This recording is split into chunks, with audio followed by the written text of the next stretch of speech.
Are we finally getting some indications that a recession, a soft landing recession, is looming sooner than we think?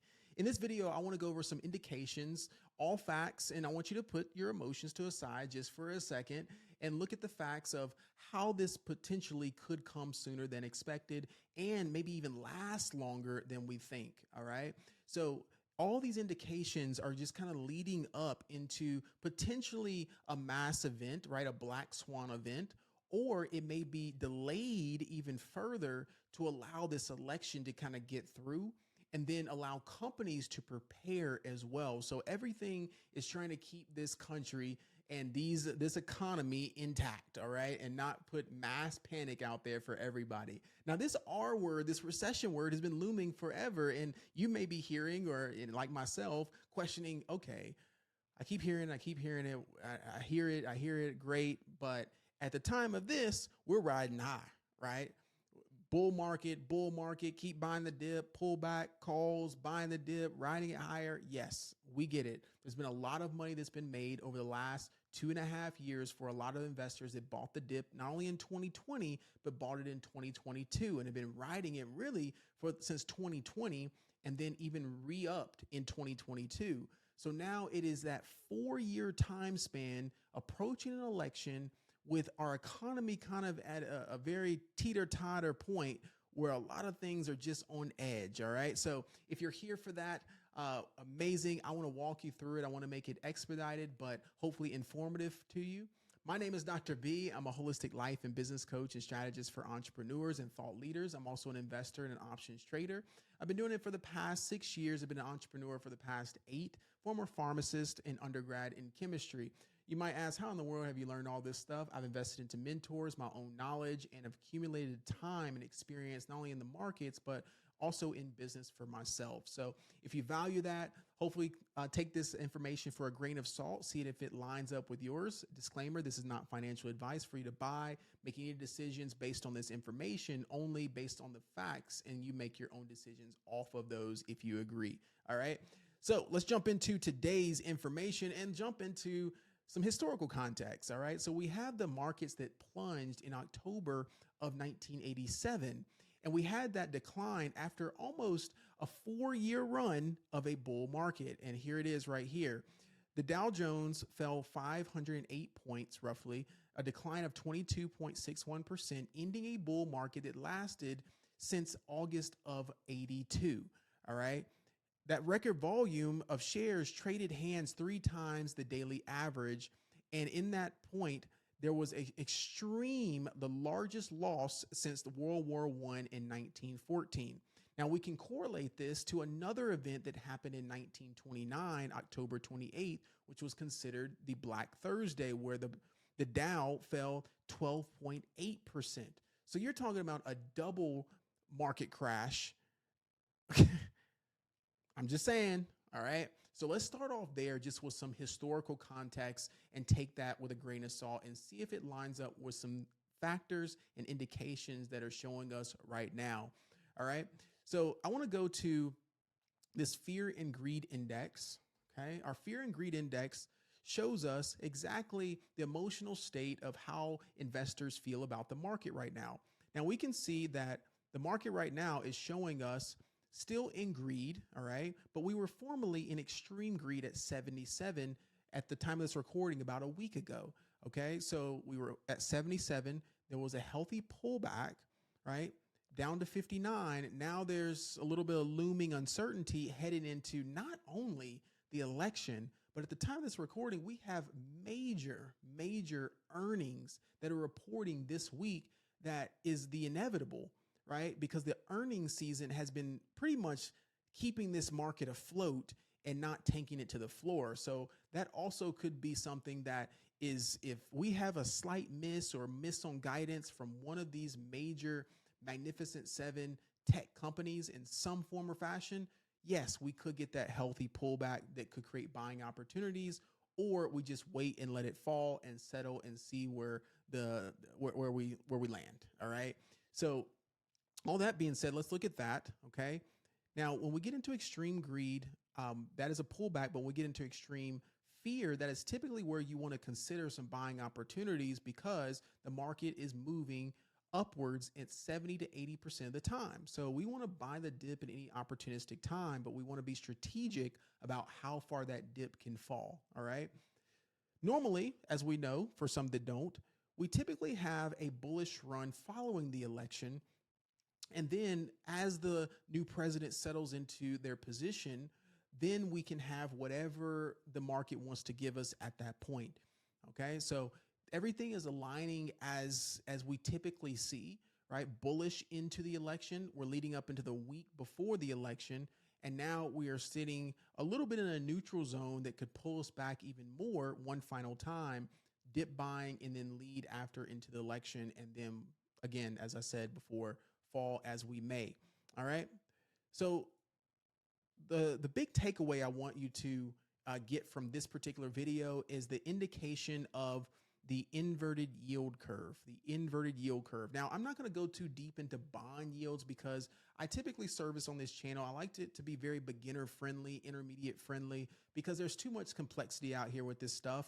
Even for me, sometimes explaining things, I'm like, simplify it, Brian, right? Just make it educational for people to understand so they feel empowered to make investment decisions for themselves, right?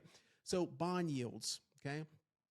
The return an investor expects to receive each year its term to maturity. Now, what does that mean? That means you're buying a bond, right? An asset class, and that bond allows you quote unquote safety for a period of time, whether it be 2 years, 5 years, 10 years, 30 years. Just think of any asset class that you buy. Right? Maybe it's a home, or maybe it is some of you consider certificate of deposits at the bank. You want to place your money at a specific point where you know that you're getting this percentage return over this time period. Okay. So bond yields are typically safer investments when there's a little uncertainty in the markets. So at this point, we have very high bond yields. That means that investors that bought these bond yields during 2022 or back 10 years ago, they're looking at, man, I've been getting a great return, but I can't sell it, right? I can't sell the contract. I can't get out of it as maybe I want to. So if you see here, when bond yields go up, the bond yields go up is considered typically bad.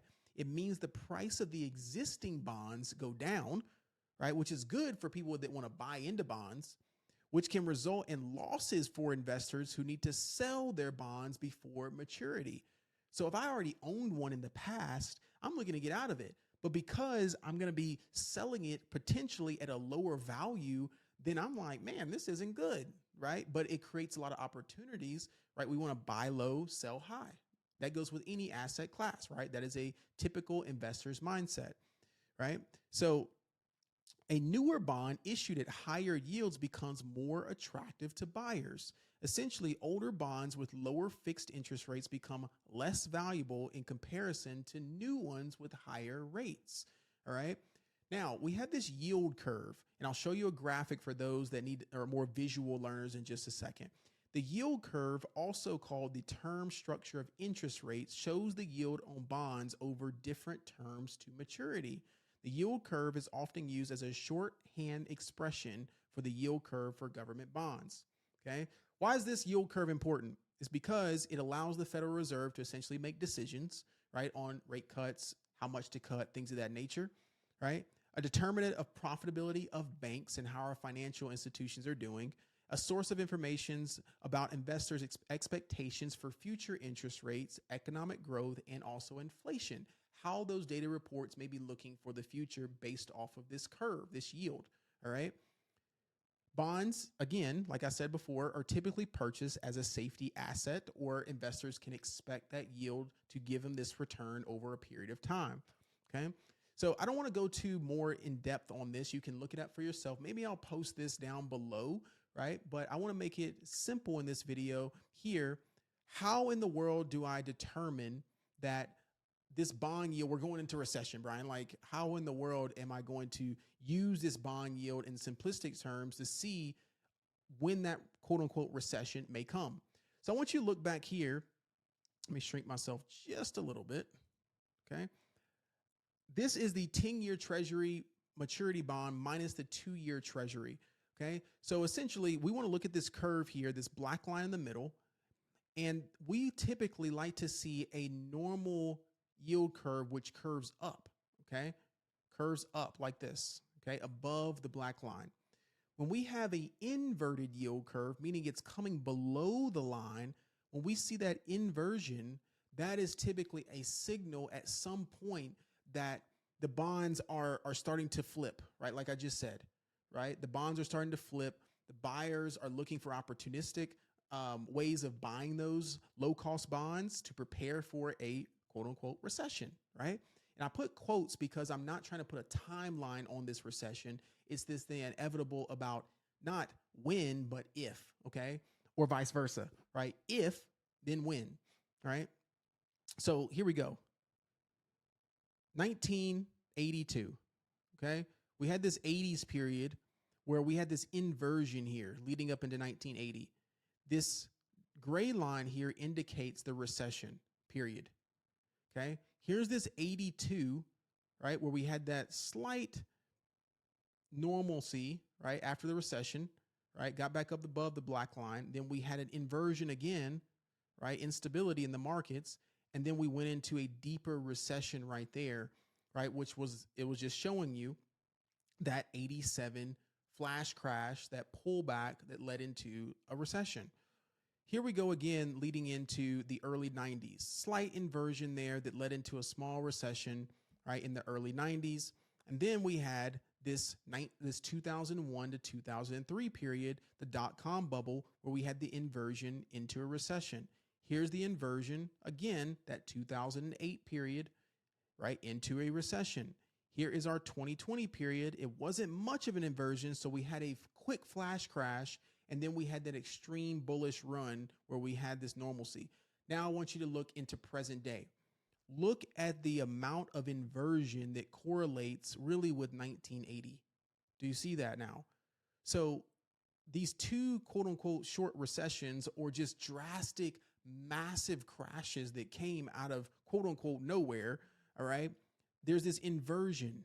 So when do we actually see this crash come? When do we see this recession coming? All right. Typically when the curve, right, the inversion starts to become back to normal. Okay.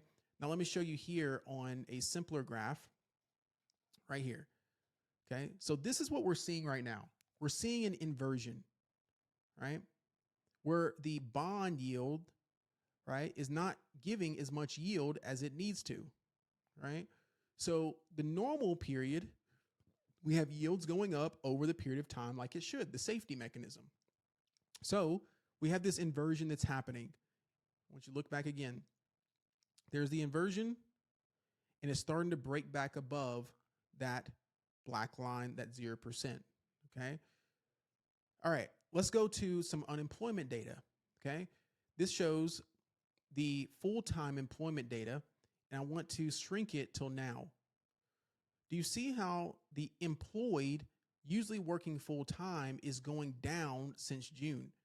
Okay, it peaks, and then it's been just slowly decreasing and kind of just going sideways here, right, into the fall period. So look at this. From 2023, we had a nice employment full-time, and then this is where the jobs started to decrease and people started to either go into their own business or they're not reported or they are having layoffs, filing for unemployment, things of that nature. Okay, so that is what's happening in our current period. Now I want to go to part-time work, right? So this shows part-time work. Now let's go into here and come into how it looks, right? So you see that the part-time work is actually going up. The Ubers, the side jobs, less than 32 hours a week, things of that nature, where those jobs are going up, picking up extra jobs, right, to cover the slack. All right. Now we've got jobless claims. Okay. Now I want to go into here. This shows for people that are filing for unemployment. Okay. Let's shrink that. And I want you to look at, again, these gray lines, these recession periods, right? There's that 82, right? 87, 83, right? And now I want you to come into here. Okay. We're filing the jobless claims 2020. Look how much they've gone up. Now let's shrink it even more and come into a smaller period where I have, let's see if we can get even smaller. Okay, this September 2024. So we're seeing these spikes in unemployment, right? Filing claims. There's January 2024, filing claims. Okay, cool. Filing claims. Okay, filing claims. So we have these spikes in periods where more recently people are filing for more unemployment, and also the full-time employment is starting to decrease, okay, because of jobs that may be lost, no longer needed, whatever it might be. All right. So all of these things are leading up into this point where I'm like, consumer spending as well. So if we think about the consumer in retail sales, how much and how many of you, depending on, what type of lifestyle you live, it's just the small things. Okay, I don't need the extra thing at Target, or I shouldn't buy the extra thing at Target, or I'm not going to the mall as much for some folks, whatever it might be, right? It's just the little small things that are the extra pieces where it's like, okay, I'm going to put it into a savings account. I'm going to start investing. I'm going to learn a new skill. I'm going to just hold it away for a little bit. I don't need X, Y, and Z, or I don't have the X, Y, and Z extra. Okay. So let's go into now my charts. Okay. My charts. And I'm going to end you off with this. All right. And we want to also end off on a positive note as well. I marked this red line here just to show that is election week. Okay. Election is on November 5th, 2024. And that is election week post-election. Okay. On that Friday, which is November 8th. Okay. Now, I want you to look at this chart here. We're extremely bullish, and I want you to match it up very similarly to this 2021, where we really haven't had a nice deep pullback at some point. Okay. There's a couple of things on a chart as well that you can also look out for that might indicate that healthy pullback. Okay. So we have this match here where we have an extension from 2022 in that pullback. And then we rode a full bull market move after the pandemic, okay, for about 2 years, okay, 2020 into 2021. Now, all of this bullish run, right, when we were injecting stimulus, we were paying out checks to folks, people were borrowing money at low rates and buying homes at 0%, things of that nature, right? Right, and that was just a little stint of it, right? Since 2008, right, the housing market crash. All of these things are leading up into this point. Okay. So again, remember the 1982, it was a 4-year run of extreme bullishness, even with a slight pullback in 2022. All it did was create, if you're familiar with this technical term, a cup and a handle formation, right? A cupping handle bull run. Okay. But when you have that, there's typically a nice pullback, right? Hefty pullback over a period of time. So if I were to draw this, and not to make you panic in here for those that are not familiar with this, if I were to draw this like this, and that were to be just say a couple of months, right? Let me get rid of this red line. And a red candle were to come out of here like that. Okay. At some point, right? We could go higher before this happens, but just say we push into 600 on SPY, maybe above 600, the SPX or S&P 500 goes to 6,000, and we push up to those levels, right? We can push definitely higher after the election, but you're talking about that soft landing recession that a lot of analysts are talking about. This is how it looks on a technical span. Now, this could be over a couple of years, couple of months, whatever it might be, that we may have this pullback. This is not a surprise, as many of you saw in 2022. Right? 2022, from the top of this candle to here, was about a 27 to 30% pullback on the market throughout that year. So it's not uncalled for us to have another healthy pullback that may give us a retest of that 460 level on the S&P 500, more specifically the ETF SPY. All right. So even if we pull back like that, this is where, from a technical perspective, the wealth gap is created when you're able to buy that dip and ride it up for the next 3, 4, 5, 10 years plus. Okay. For those that bought the dip in 2020, there you go. For those that bought the dip in 2008, right? 2009, there you go, right? So this is not uncalled for events to happen. Do you see that we're still forming higher lows and the market is still trending upwards over a period of time? It just takes these massive crash pullbacks where our indicators, our retail sales, our unemployment data, our bond yields, consumer sentiments, consumer spending, all of these factors are adding up to this point where it just does not make sense, where the markets are going up higher and higher and higher and higher and higher for big money, right? Hedge funds to take their profits all at one time, or to create scarcity or fear in the markets to buy it up at a dip. Okay. So all that being said, okay, I want to make sure that everyone is equipped, right? Smiling from ear to ear, whether you're struggling, going through it, whatever it might be. Just know that there's always a bull market. There's always an opportunity. Just make sure you keep your head high. Make sure you're having the opportunistic mindset of knowing that when there's fear, when there's panic, when there's unrest, right? When there's struggle, right? Whatever it is, that there's an opportunity for anyone and everyone if you're looking for it, right? Make sure you keep that in the back of your mind. Make sure you get your mind right, your body right, your mental, spiritual, emotional stance, to know that you do not want to miss these just tremendous opportunities to not only buy assets at a very low cost, but to also make sure you're protecting the assets that you own. All right. So keep investing, keep learning. If you want to learn this skill set, if this brought you value, please go ahead and hit that subscribe. I wanted to earn it from you today. Also, if you could share this video with anyone. If you also have some perspectives down below, I'd love to hear it. If I missed something, hey, Brian, maybe take a look at this, maybe cover this in the next video, whatever it is. I want to hear your feedback all in all. All right. Peace, love, and blessings to you. Have an amazing rest of your morning, afternoon, evening, and I will see you all in the next video. Peace.